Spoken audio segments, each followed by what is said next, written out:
Good morning, class. Okay, welcome to another day. Another lesson sa ang English subject. Are you guys excited? Alright, so before we begin, let's start with a short prayer. In the name of the Father, the Son, and the Holy Spirit. Amen. Alright, once again, good morning and welcome, class. So before I'm going to continue, so let me check your attendance first, okay?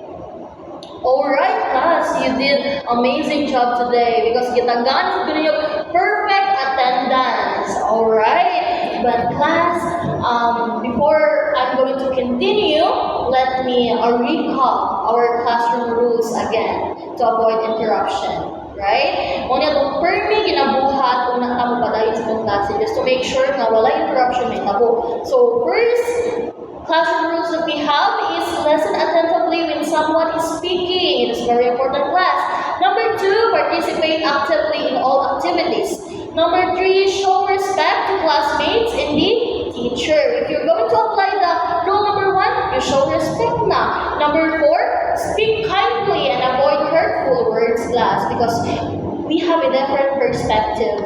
Kung agree or disagree ka, okay, may tabo, accept the opinions of your classmates. Okay, because the last one is raise your hand before sharing or asking questions. Okay, class. So now, class, we're done with our rules. So I hope may apply na to class ha kung naman sa tuwang klase. Okay, isali ko ninyo. Alright. So now, before we padayon sa tuwang klase, let's play a game usa. Okay. Our game called Emoji Reaction Game. So, teacher, sa mga buhatan. So, all you need to do, class, is you show happy face if you feel those messages nga basahon ni teacher kung happy ba mo you show happy face. Then, you show angry face kung wala mo kauyo sa message nga gibasa ni teacher. Okay. Nakuha ra, class? You show happy emoticon if you are happy those messages, and you show angry face if you feel bad about the message. Okay. So first message is you did a great job on your project. Alright. Alright. Some of you alright. Number 2, I'm proud of your effort today. Kumain na ko, anak. Okay, happy. Very good. Number 3, thank you for helping your classmate. Alright, very good. Number 4, you always make mistakes. Alright, very good. Number 5, why can't you pay attention in class? Okay, very good. Number 6, the number 5 again, why you always make mistakes? No. The number 5 is why you can pay attention in class. Alright, very good. The number 6, your idea is really creative. Oh, again. Alright. So, mahappy ka because we have different ideas. So, creative, hindi ka creative, hindi idea. So, mahappy ka.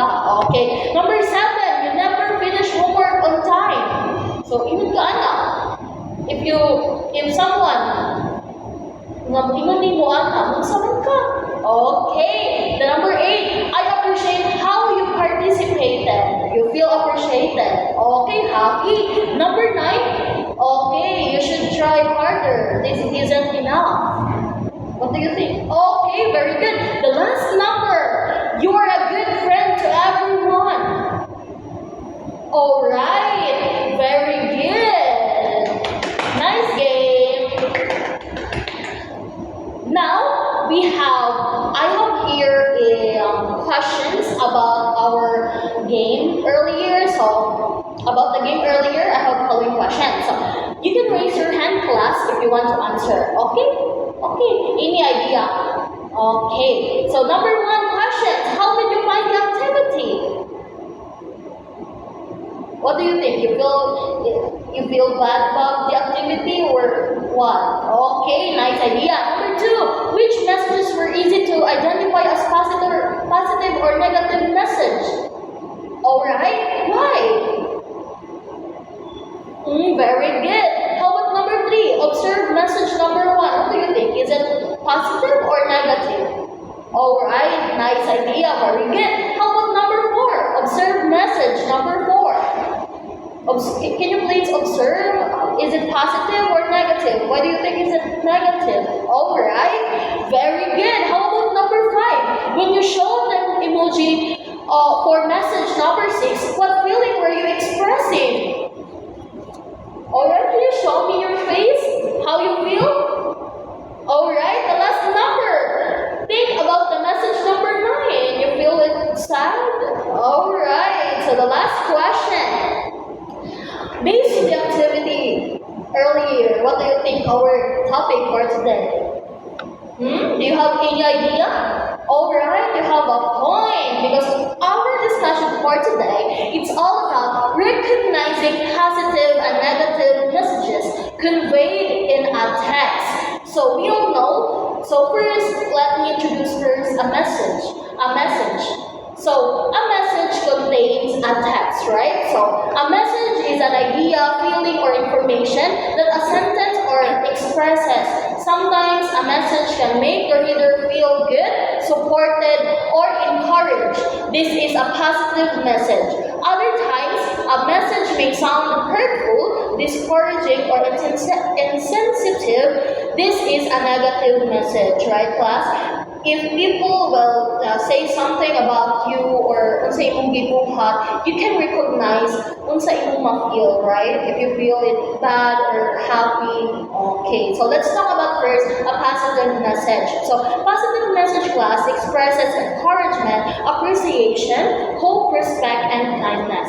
The positive attitudes towards the other person that you showed, especially when you say something about them, you think about it if they feel it bad or happy, right? So when you appreciate, you express encouragement, so that is a positive. Okay. Example, you did an amazing job today. So what do you think? Of course, that is a positive message. Very good. How about negative message? So negative messages expresses criticism, disrespect, discouragement, and hurtful remarks. We all know the negative, right? Negative doing, negative words from other people that express sa kataw. Then, for example, you never do anything right. Ikaw po in class, you never do anything right. So, of course, negative. Okay, very good.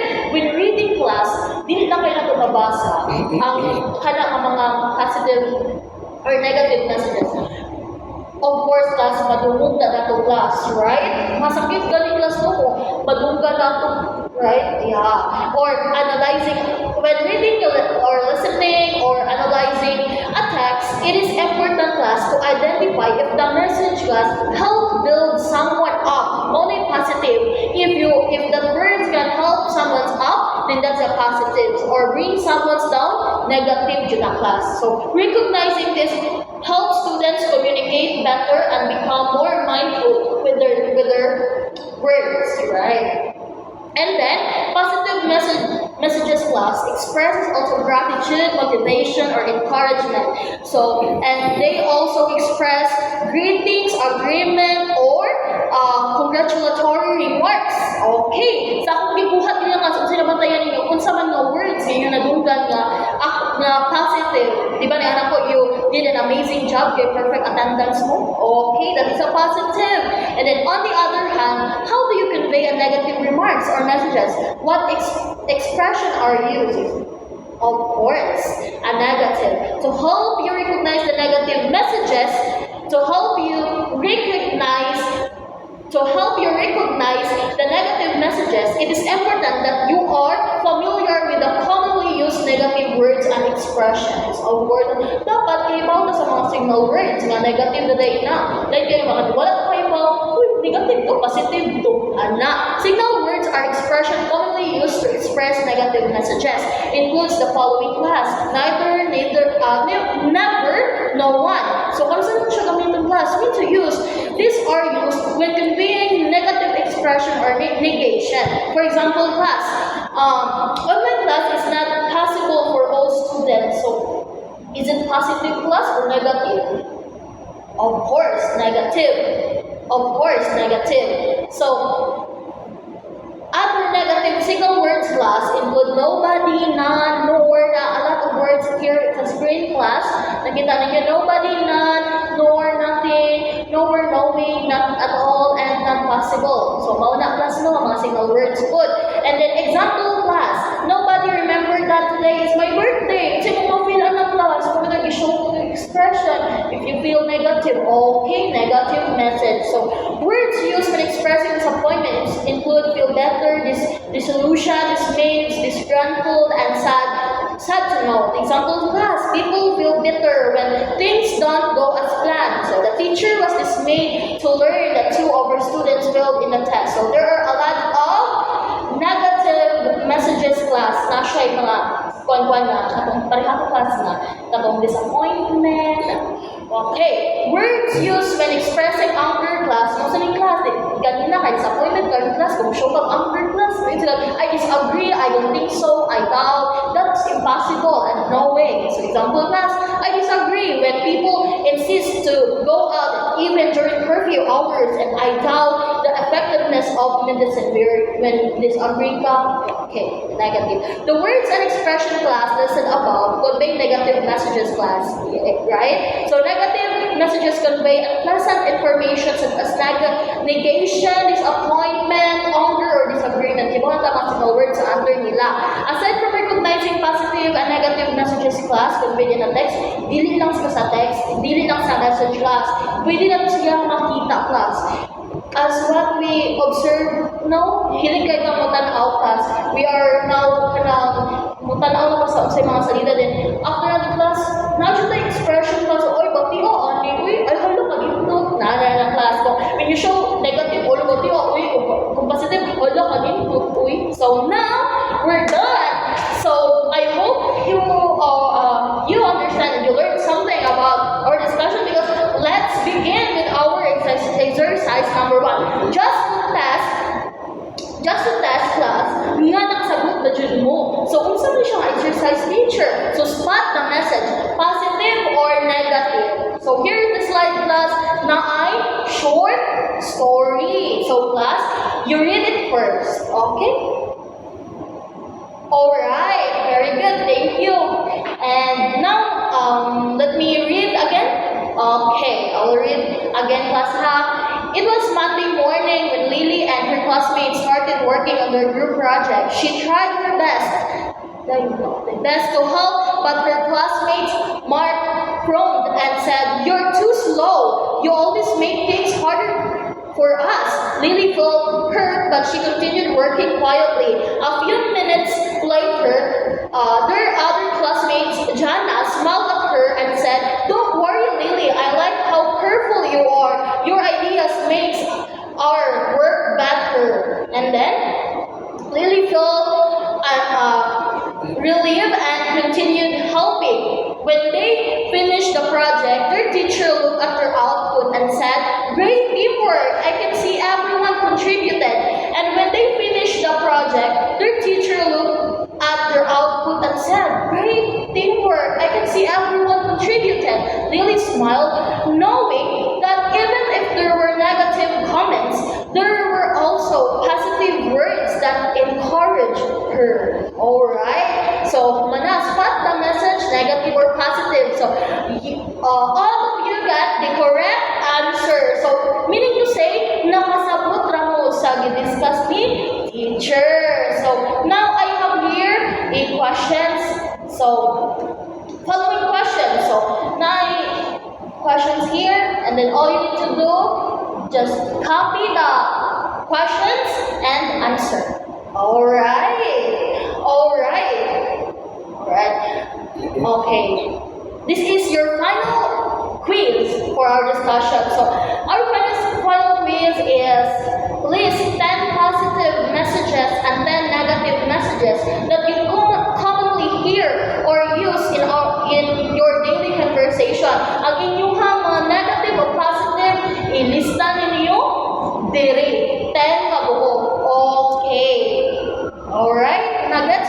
Do you have any questions about our quiz? Our quiz? Okay. Okay, wala na class? Okay ra? Okay. Nakasabot na yun. Thank you so much. And we're done. But before that class, in sa atong discussion, okay, we can apply this one man, right? In our real life situation. Why not teacher? Because there are a lot of people say something about you, especially negative words. Dili na pumalikayan nga dita makadungog og negative words class and a positive one. So just like our story class, mauna class no. Okay, na ay positive yun o negative ang masulti ko sa kataw. That's why nga maghatag og assignment class. So ang asa katong assignment class is write a positive messages and negative messages in that people often say in daily conversation. So class, i-perform niyo siya by tomorrow. With at least ni siya class ha, with at least. One picture, mo-perform mo ani og mga class by pair. So, ang imong ka pair class, magsabot na lang mo class sa inyong pair. Okay, very good. So, magwa na mo class kanang mo i-perform niyo class, you are going to exchange your thoughts sa inyong assignment sa inyong list sa positive message. Isulti ninyo sa inyong pair yung positive message. So, makita na ito sa iyong feelings. Kita mo siya or nalipay. Okay, ang kato sa iyong pair, basta sa iyong positive message nimo. So, mo show sa reaction. And then, ang negative sa class, may exchanging. Okay, class, mapili nimo class sa gidi ay kung masakitan ka class, I'm sorry oh, okay ra sorry okay class, I hope nakasabot na ng tanan o naka-learn mo ni teacher. Okay. Thank you so much for listening, class. Okay.